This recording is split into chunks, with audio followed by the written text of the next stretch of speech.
पुन्हा एकदा आपल्या कृषी मित्र विशाल या यूट्यूब चॅनलवरती. शेतकरी मित्रांनो, जर तुम्ही मक्का उत्पादक शेतकरी असाल आणि हा व्हिडिओ एकंदरीत जर तुम्ही शेवटपर्यंत पाहिला तर 100% तुमच्या मक्यामध्ये जी लष्करी अळीचं नियंत्रण होणार आहे आणि एकंदरीत जवळपास 40-50% जे मक्यामध्ये जे मुख्य नुकसान होतं तर ते लष्करी अळीमुळे होतं आणि एकंदरीत तुम्ही तिच्यावरती जर नियंत्रण मिळवलं तर 100% तुमचं उत्पन्न वाढल्याशिवाय तिथं राहणार नाही. एकंदरीत हा व्हिडिओ शेवटपर्यंत पहा. मी तुम्हाला पूर्ण फवारणीचं शेड्यूल या व्हिडिओ मार्फत देणार आहे. पहिली फवारणी कोणती करायची, दुसरी कोणती करायची आणि तिसरी कोणती करायची, पूर्ण शेड्यूल असणार आहे. आणि एकंदरीत त्या पद्धतीने जर तुम्ही फवारणी घेतल्या तर निश्चितच लष्करी अळीचा नामोनिशाण तिथं तुम्हाला पाहायला मिळणार. चला तर शेतकरी मित्रांनो, आपल्या व्हिडिओला आता आपण सुरुवात करूया. शेतकरी मित्रांनो, आपल्याला पहिली फवारणी कधी घ्यायची आणि कोणती घ्यायची?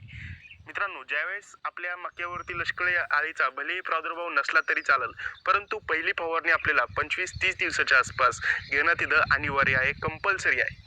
आणि ती फवारणी घेताना एक काळजी घ्यायची आहे.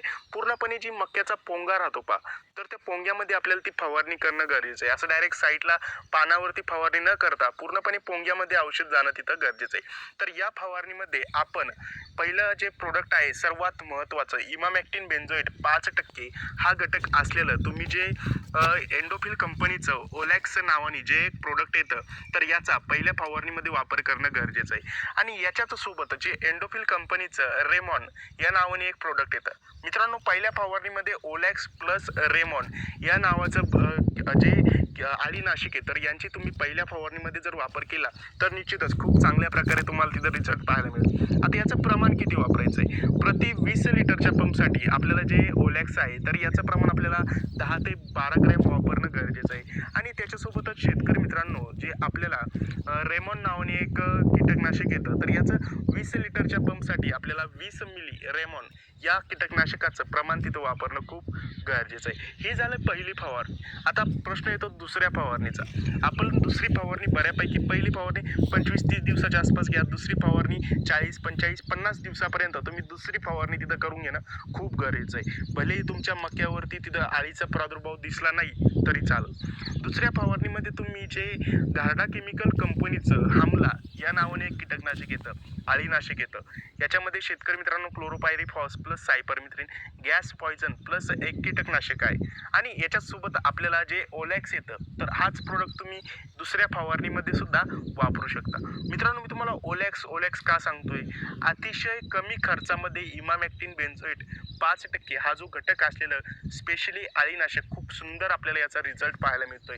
त्याच्यामध्ये तुम्ही शेतकरी मित्रांनो दुसऱ्या फवारणीमध्ये ओलॅक्स प्लस आमला या दोघांचं कॉम्बिनेशन करून तुम्ही 45-50 दिवसाच्या आसपास दुसरी फवारणी घेणं तिथं खूप गरजेचं आहे. शेतकरी मित्रांनो, जे हमला आहे याचं प्रमाण प्रति 20 लिटरच्या पंपसाठी 35 ते 40 मिली आसपास वापरू शकता.